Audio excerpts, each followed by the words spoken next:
Hello everybody, I'm Dazarloc the Crimson Warlock here in endless space. I'm finally out of frickin' Talkeeting Kwame videos to upload. And I saw this game in the Humble Bundle and it looked amazing. And by what you can see, giant ships full of cannons in space. This is endless space. What is this game about? I don't really know. I don't care. It's something about space exploration and adventure and conquering other lands, and it's some sort of big strategy game. And to be honest, I can spend hours on strategy games, so I'm very hesitant on recording these. Games like Age of Wonders, and basically just any RTS game or turn-based strategy game that can take a while. I will spend hours on playing. In my first 31 hours of Age of Wonders 3 was in a time of 3 play sessions, probably. Yeah, I can just sit here and play these games for hours and hours on end, and they're beautiful games. This one looks especially wonderful, and this is the kind of game where you don't want to just jump in head first, not knowing what you're doing. So we're gonna jump in head first, not knowing what we're doing. We're gonna hit new game, and hopefully there's some kind of tutorial. What is this? Newbie, you might lose if you only hit the end of turn button, but it still wouldn't be easy. What? Okay, so there's newbie to endless. You shall not pass. Hold on, gotta read these. I love the flavor text on these difficulties. Very easy. The enemies. I think the Maginot Lion was a brilliant idea. Maginot? Easy. Wait, what? If this is what Wellington... What? We'd all speak French. If this was Wellington, we'd all speak French. If the British had been like this, the US would still be a colony. I think that was... Wait, what? They analyzed it here. Every bit as great as Alexander. Ooh, I like that one. Serious. So this is what it felt like to go up against Attai and Genghis Khan? Impossible. Well, if this was Bowie, he might have won at Alamo. You shall not pass. Okay, so we're gonna go with easy because I'm not the best at these things. Game speed. Choose speed. Be factions for different members population group. Normal will be fine. Okay, so I'm guessing this is like Planetary Annihilation, and if you haven't seen anything about Planetary Annihilation, I think it's still actually being developed, and it is an amazing game. I have it and I love it to bits. I sit down for hours and play that as well. Choose the shape of the galaxy. Disc, spiral. Holy shit, we'll stick with disc for now. Size, tiny, small. Well, tiny. More flavor text. 16 star system is small. Scattered in 50 parsecs galaxy. That's small? What the fuck is huge? Good God. 16 to 80. Alrighty then. This game is big, I guess. Empire is 2 for now. Age of galaxy determines the probability of each sum type. What? Much older, cooler start. Fuck it. Okay. Factions, I guess. Oh shit! Close it, cancel. Okay, this first episode's going to be me panicking, and I doubt this will be an actual series because this appears to be just a instance type thing where you just set up a scenario and you play that scenario and that's it. There's no actual story. Oh, I right click. Damn it. And that's it. So we're gonna be red. Of course we're gonna be red. Crimson Warlock. Hello. Advanced. Let's not mess with that. United. Okay, let's read these bios. United Empire Affinity. The Enway Fusion Plants. Businessmen, entrepreneurs, strong alloys, fearless warriors, dust-inspired hull architects. Home planet type Terran. And oh wait, these are aliens. Holy crap. Oh, you're not an alien. You might not be an alien. Automatons. That sounds cool. Okay, the empire is theoretically under the control of a central monarchy. However, the rate of expansion means that the society cannot be ruled this way. Cannot be ruled that way efficiently. In fact, the system of the colonial, or the Sapora, are colonized by designated corporations who work hand in hand with the Ministry of Investment and Development. The Ministry of Security is involved as well, due to the need for native and or alien pacification. Society forces defense and focuses on surveillance. What? Okay, so they're businessmen who are sponsoring colonies to go out. And holy shit, look at that. So we got the United Empire humans, and the Sophon, Hishao. I'm looking at the ships as well. It looks really futuristic. Ooh, this looks kind of savage. The Hisho. This looks I'm gonna say primitive because it looks like a cell with the like mycelium growing on it. The amoeba, the automatons. Holy crap, Borg. Cravers? That looks very warlike. Horatia. Very elegant elves. Sowers. No idea. Pilgrims. I think that was from the opening, like the trailer for this game. Like them leaving the planet. And the Shreddy. That's the same thing as the Empire. Okay. Let's read through each of these things. Oh, I didn't read through these things. Alignment evil. I'm not gonna be the evil bastard. That's mean. In Terran gameplay, colonist. Main victory type, economic, military. On planet Terra, deployment, good. Alignment is good. Gameplay, amazing scientists. Main victory, scientific victory. Okay, whatever. Jungle, evil. Conquest and glory, I knew it, or savages. Military population. Oh, wait, we're not reading them. Why are we not reading them? I forgot. Feeble warriors? You gotta look. I don't know. Curious, analytical, and inquisitive. The Sophons are the people who value knowledge overall. No theory or machine is so perfect that it can resist a bit of tinkering. And advances come both in great leaps and tiny increments. The Sophons travel the galaxy driven by a thirst of discovery and understand.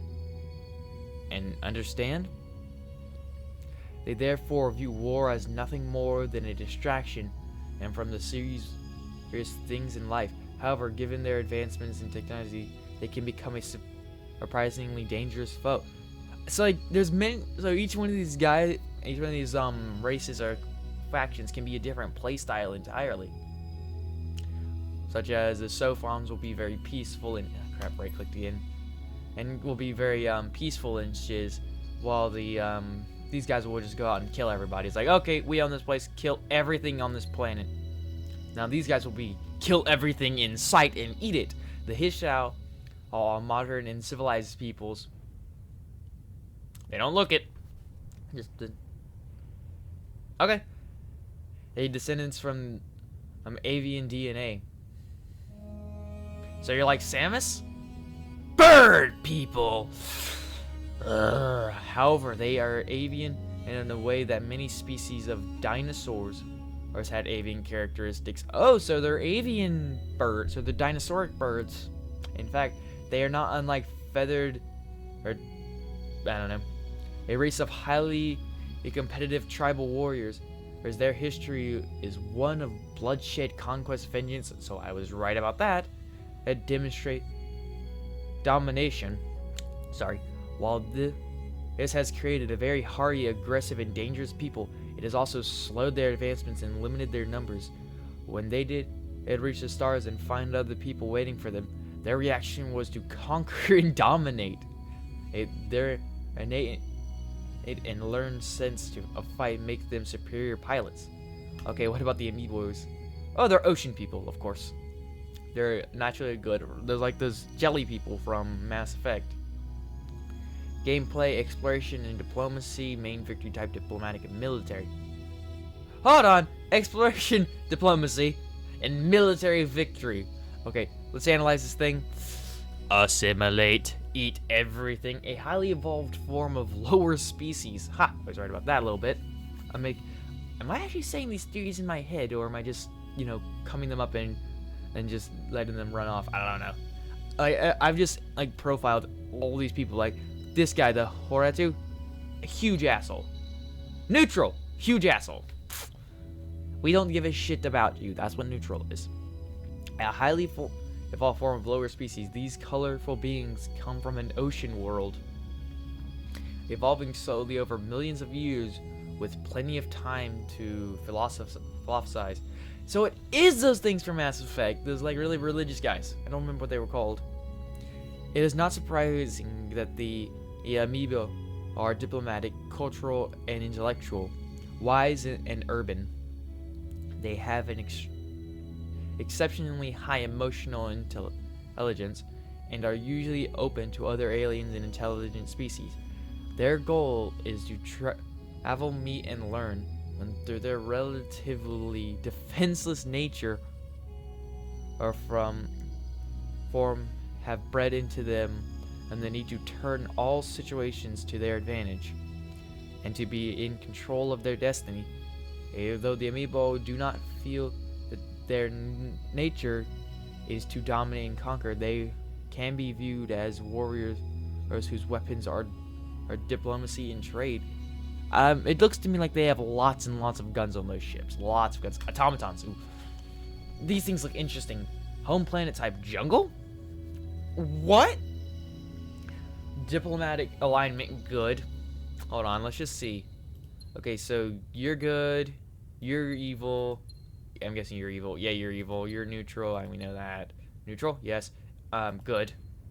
Yes, and evil. Oh, there's a little thing. Affection of highly organized corporate blah, blah, blah. Adapt that scientists found the discussion of debate. It is so friends seek knowledge and understanding. Proud warriors and aviators, the Hishao, are primarily interested in the search of honor and glory. Arid creatures from a swampy planet, and these diplomats have an uncanny ability to understand their opponents. And in the automatons, this first episode is going to be me reading. I'm okay with that. A pacifist race of clockwork beings living on orbital platforms, the automatons tend to tend worlds as if they were gardens. I might go with the automatons, just because that sounds cool. Shit, right-clicked again, because I'm a twat. Jungle, peaceful and isolationist. Nice, economic and diplomatic. Oh, no violence. I kind of want to be one of the violent ways, one of the violent races, just because guns, huge, massive ships full of guns. What's it mean by dust inspired? Cost on hero? What? Oh, whatever. Holy shit, this one's kind of long. Longer than any others. Iron and steel, blood and flesh. The automatons were created by a long-dead civilization and known as the Rayans, who perished many millennia ago due to uncontrollable industrialization, and that caused irreversible damage to the ecosystem and atmosphere of their planet. The Rayans decided to leave a legacy in the form of one of their greatest technological achievements. Highly sophisticated clockwork beings. Within a year of creation of the Clockwork Men, the Rayans committed mass suicide so as not to suffer through the effects of a dying planet. Holy shit, this got dark! They left the automatons as their greatest creations alone and lost on the planet. Wow, so they're all coward pussy assholes. I do not agree with suicide, so fuck the Rayans, and we now have the automatons. The clockwork creations of the Rayans developed a simple society of their own, until one day a large endless ship, the Endless, I do know, were like some sort of like first race, like there was the Endless, and then they all died out, and then there's us. and they have like the super advanced technology, and that's how we can do lots of shiz. So people went out, found the endless crap, and then boom, stuff. An endless ship crashed into the planet and spread dust across its surface. What is dust? The dust modified the machines, enhancing their abilities, and over time giving them sentience. Oh, so they are alive! Living machines. That's so cool. Man, Pro would love these. Triple vengeance, if you don't know. In only a few weeks, the clockwork machines had evolved, gaining a new purpose in their existence. They came to call themselves the automatons, and with the newly gained freedom of dust, they begin learning and advancing. The automaton civilization remains on their planet, learning to live in the symbiotic relationship with nature as the planet healed. They use the knowledge of their creators and their new dust engines as to produce massive floating ships on which they live, thus protecting the recovery and ecosystems of the planet. Over the course of centuries, the planet healed and the automatons learned to live with and love nature. Oh my god, they're hippie robots. That's hilarious. While developing an advanced industrial capacity and producing within the hulls of their floating ships. They remind me of the gas faces, the ones you in. I haven't actually played Mass Effect I played the first one and didn't beat it because I was too young to know what the fuck was going on. These guys remind me of the gas people who live on the ships, like the flotilla or whatever it's called. What are they called? I don't know what they're called. Yeah, where was I? Land and live in nature, developed advanced industrial capacity in their floating ships, which has also grown over time, and calculating that their dust supply would run out and their civilization would die. The automatons excavated the ruins of the endless ship and began developing their own vehicles for space flight. So yeah, that's basically what happens. What about the Cravens? These are the Cravens. Everything else is their food. That's cool.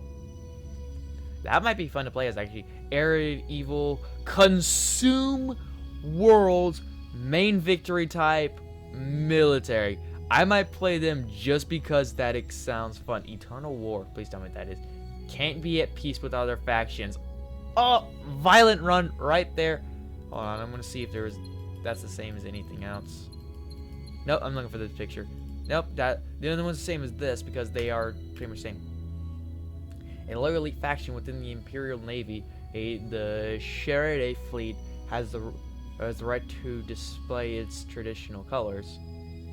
So they are just basically humans. Okay, so type arid desert wanderers, Tuscans, created by the Endless from an insectoid life form. Oh, you never give insects or reptiles sentience. It only ends badly, always, because they are crazy and hungry. It's like, everything is food. I'm hungry. Yep, this has been an 18-minute episode of me reading, and I'm not even halfway done yet. Well, I am halfway done. Okay. Created by the Endless from an insectoid life form, the Cravens are the purest sense hunter-gatherers that would never have evolved on their own. The processes necessary to raise crops or domesticate animals. Their life cycle is based on consumption, and as such, they are capable of designating any form of plant or animal matter, capable of digesting. Once their homeworld was consumed, they left to seek further nourishment. If they do not continue to expand, discover, and exploit new worlds, their society could literally eat itself to death. Feeding the hive is their all-consuming purpose. The notions of treaty, trade, or peace do not exist. So you're the assholes of the galaxy. No, you're the mean bastards of the galaxy. It's like if you ever watched Zathura in that movie. They're the lizard men. Or, well, I'm trying to think of another one. Kind of like, I'm going to call them Reavers from Firefly. You know, assholes who just go around and eat everything and kill things. That might be a fun thing. The Horatio. Arid, neutral, gameplay expand and population and wander. How do you mean victory type wander? You just leave? It's like you wander to the edge of the galaxy and then just leave. Okay. Incredibly wealthy and only is slightly less deranged. Horatio was an empire trillionaire who left to discover his own star cluster. So wait, you play as one guy? Finding a planet sprinkled with labs of ancient and cloning technology left by the Endless, as the boredom soon drove Horatio to create a race of allies, servants, and slaves who were every bit as gorgeous as the most beautiful person in the universe, Horatio. Once the planet was repopulated, Horatio the First had only to look up, regard the stars, and realize how much more beautiful they too it would be if they were filled with Horatios. As the rest, as they say, is history. Oh my god, you play as one guy who cloned himself. There is no more arrogant bastard than this fucker. I have found the most arrogant bastard in all of gaming, apparently. He is so arrogant, he cloned himself and made a race of cloning himself. Shit, my phone went off. I am sorry, I gotta stop the thing.